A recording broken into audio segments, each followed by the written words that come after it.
Welcome to another episode of Tour of the Classics. Here I am, this is Chris, here at FIFA 13.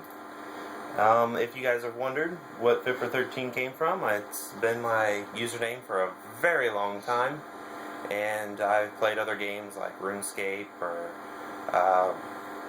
played World of Warcraft, and FIFA was my name all the time, and just the 13 kind of came up from an email address that I had when I turned 13. I don't even really use that one anymore.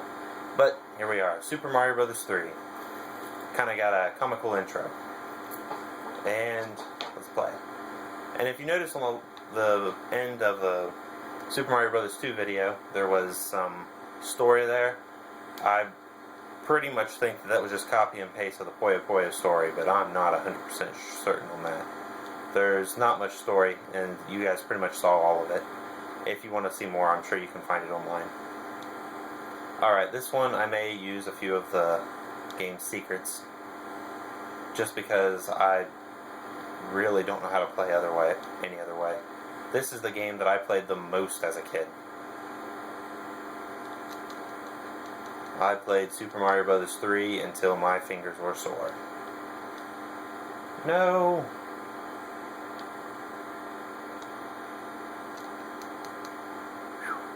Pulled that one off by the skin of my teeth. Alright. Fly, little Mario, fly. Okay. And you have the bar, the running bar, that never made a comeback. And hidden area. 3, because it is the third Mario.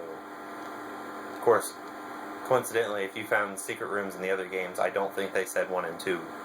But there were always little hidden rooms like that.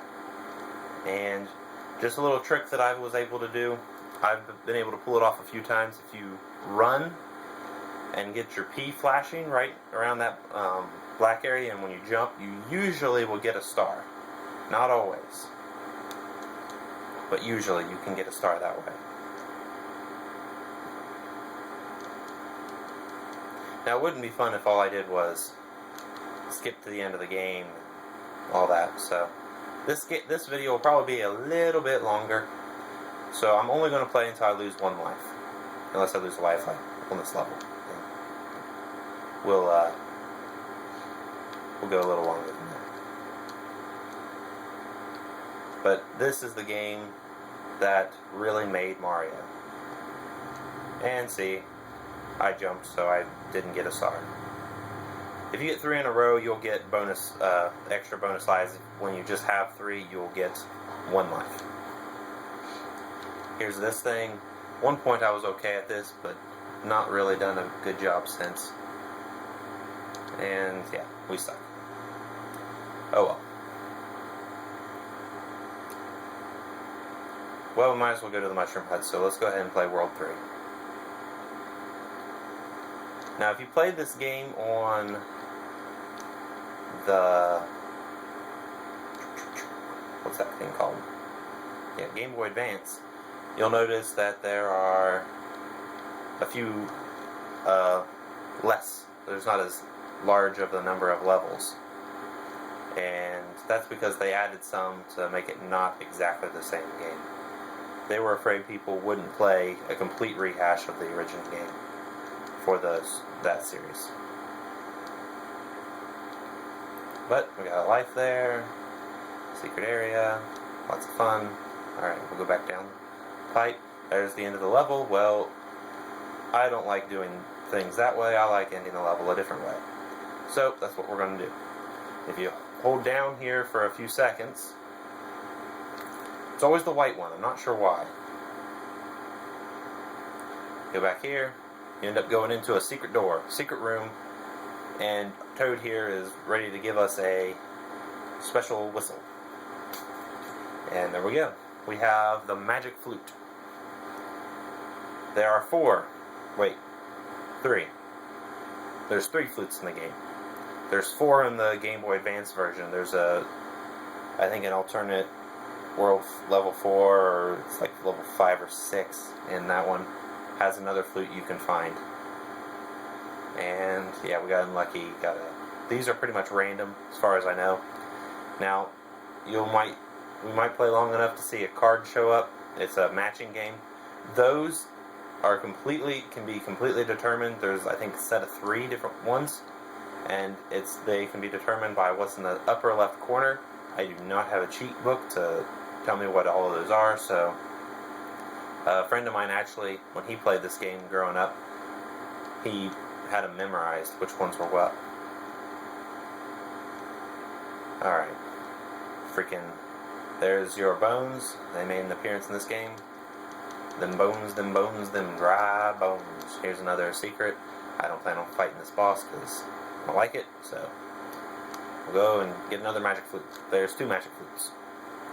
Third one's found in the next world, so we probably won't play that long. And snow level. Also, we didn't play any other water levels. Mario can swim. He's been able to swim since the beginning. That's nothing new. Again, I don't like playing through the levels the way that they're intended. I like playing through the special areas. You get lots of coins, which give you extra lives. And yeah, this video would be a very long time if we just played until I ran out of lives, like we did the last few. So, we'll be moving to a different game in not too long. I've missed the life. No! I got distracted talking. Happens to me all the freaking time. Okay. No more real special areas to this one. And I always suck at doing that, because I always forget to use the turtle shell and not just sit on them. Alright. You press down to fall. And look, prove myself wrong again. Anyway, there's a 1-up. For 3 of non-matching. If you get 3 stars, you get 5 lives, 3 mushrooms, you get 2 lives, and 3 fire flowers, you get 3. Same way with the matching card. I have beaten the matching card before, I just apparently haven't figured out how to do it on this system. Alright. Come here, Koopa. By the way, this is the raccoon suit. There's also a Takuni suit, which also makes an appearance in this game. And contrary to popular belief, this is not the Takuni suit. This is just the, I call it raccoon suit. This is just what the, what's it called? Feather. This is just what the feather gives you. Which is still pretty awesome, but not quite as awesome as, say, the Takuni suit. The Takuni suit is actually a full suit. Well, that's interesting. I don't know that I've ever seen that before. You guys might be seeing something completely different here. Let's see what this thing is.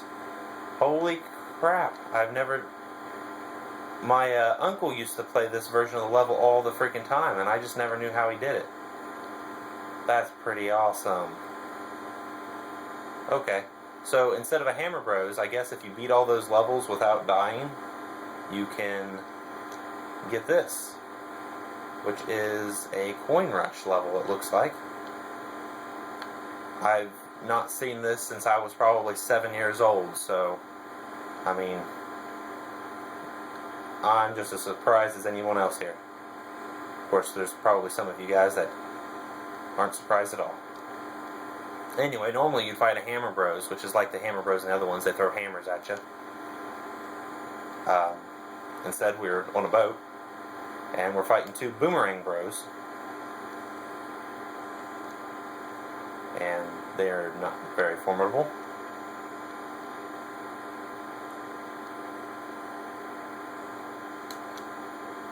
Still pretty awesome.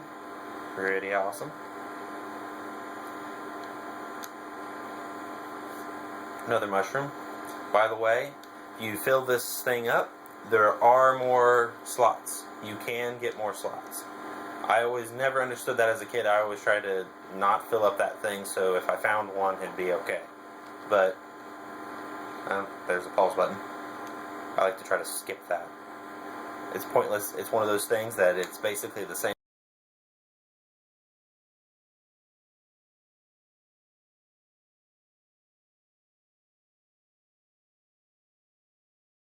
games on the original Nintendo. Alright, Bullet Bills. This is where you'll see them. You also see Cannonballs, which surprisingly haven't really made a comeback. I guess they just don't have enough character. Here's a Fire Flower. It is back. I don't know if I've showed you guys it yet. I don't care for the Fire Flower. I've always liked the raccoon suit.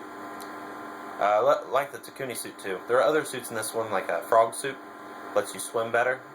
Also lets you jump really high. But it slows your sideways movement. And here is the introduction of the Koop Kids. Ever wonder where those guys came from? Yeah, it was this game. Alright, Koop Kid dead. And there you go, got the magic wand. There's a lot of magic in this game. Not so much magic in the other Mario games. This one seemed to think that magic was a big idea.